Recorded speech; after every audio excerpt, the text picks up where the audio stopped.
A miña reflexión, algo no que penso moitas veces, cando falo, por exemplo, as filósofas, esa xente que non ten unha formación nin nada polo estilo, pero é quen de expresar os procesos humanos.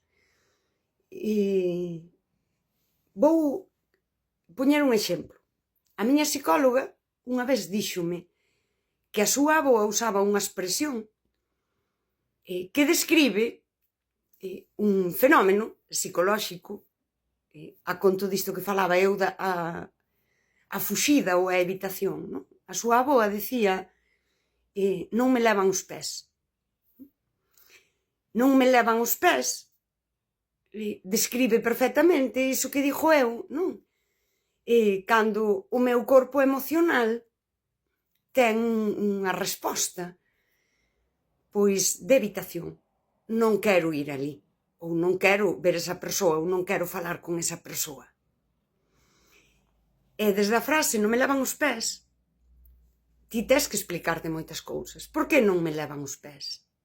Que hai ali para que os meus pés non me queiran levar? Pensei tantas veces, non, en que a necesidade de falar humanamente desas cousas que cada vez máis teñen unha linguaxe clínica. Podería dicir, a avoa é evitativa. A avoa non é evitativa.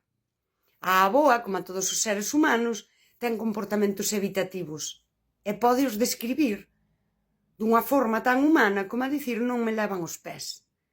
Pois hoxe o problema para min é o reel ou a consigna e toda esta información de priorízate, por exemplo,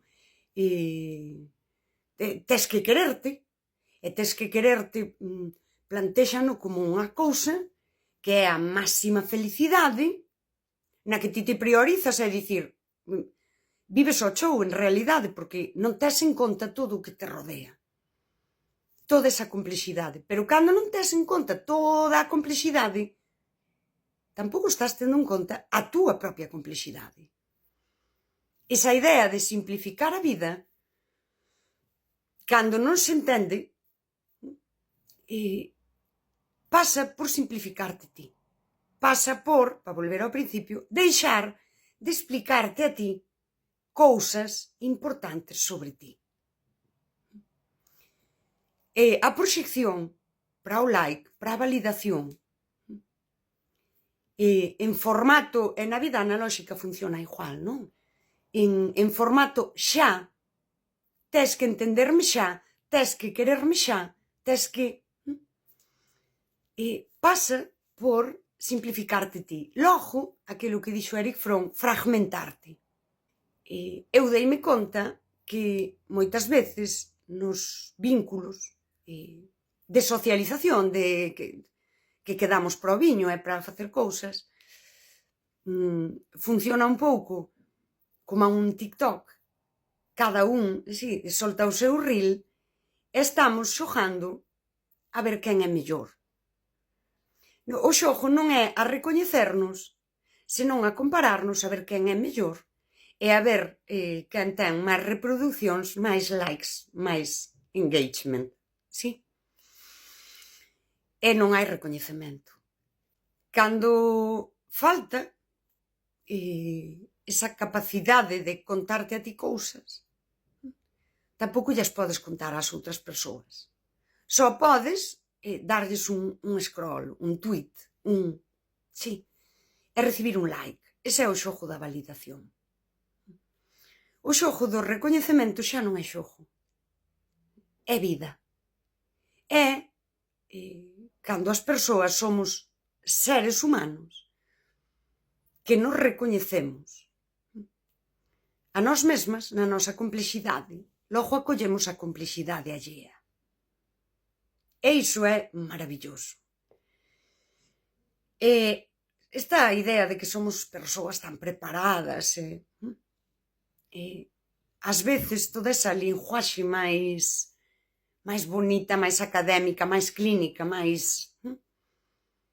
carece daquela cousa sinxela humana que antes as persoas, por falta desa linguaxe máis académica, máis concreta, explicaban en ditos e cantaban nas cantigas. Nas cantigas hai coplas que son filosofía, auténtica filosofía. Hai unha cousa aí que tamén falta moito, que tamén nos resta esa linguaxe tan clínica, académica, dame igual, porque imos ter sempre as dúas partes, que non é metafórica. A maneira metafórica de falar é unha forma humana. Somos seres humanos. Somos sociais, somos emocionais e temos unha linguaxe. E a linguaxe é complexa. E crea imaxes.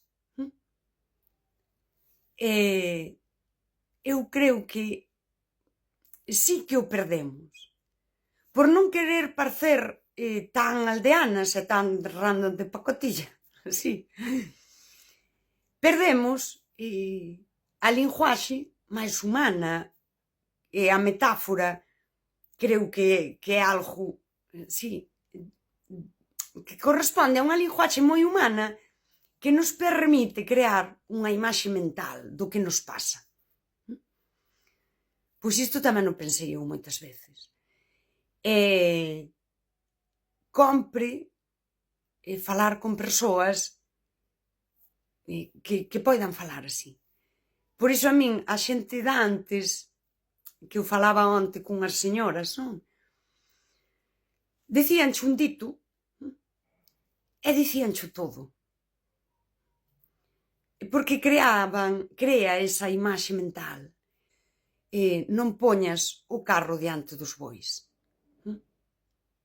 Todo iso que podes ver na túa cabeza, non? Poderías debuxalo que che explica procesos, sí, de impaciencia, sabes? Hai que aprender a soster. Non poña o carro diante dos bois. Queres coller o ceo cos pés e non lle chegas cas mans. Pois esa linguaxe, non me vou poñer aquí agora a dicir ditos. E todo iso pérdese. E pérdese, non sei, na necesidade de ser mellores ca antes e de amosar coñecementos que se len, sí, léchelo, estudáchelo, moi ben, e deronche un título e podes estar contenta. Pero antes e despois que todo iso, e durante todo iso, ti és un ser humano. Eres complexa. Precisas unha linguaxe que estea humanizada, que sexa comprensible para o teu cerebro emocional.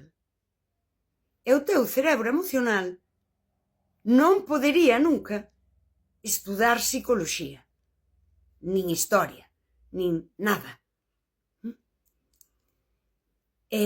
Pode facerse absolutamente dono das túas reaccións. Emocional non é chorar. Chorar é humano. É o teu corpo reaccionando a unha emoción. E isto tes que poder explicalo. As reaccións de fuxida son emocionais. A persoa que che fixo ghosting é unha persoa moito máis emocional que a ti se choraches. Pero aceptaches iso. Explicaches a ti cousas.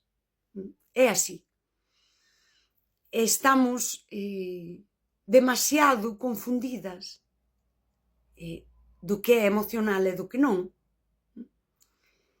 Perdemos linguaxe que nos humaniza, que nos permite ser humanas primeiro para nós.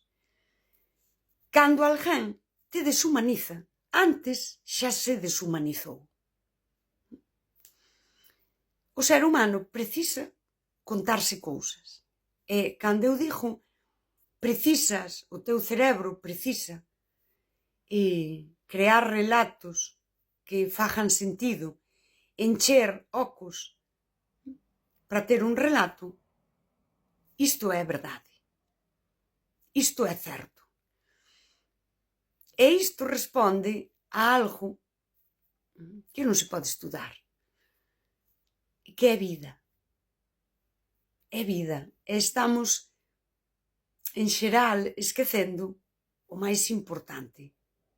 O máis importante que viñamos facer aquí, que é vivir como seres humanos, emocionais e con necesidades afectivas, de ser tribo, de socializar máis aló de quedar para ir a un concerto ou a un... Sí. Senón de recoñecernos en toda esa complexidade e deixar de fragmentarnos.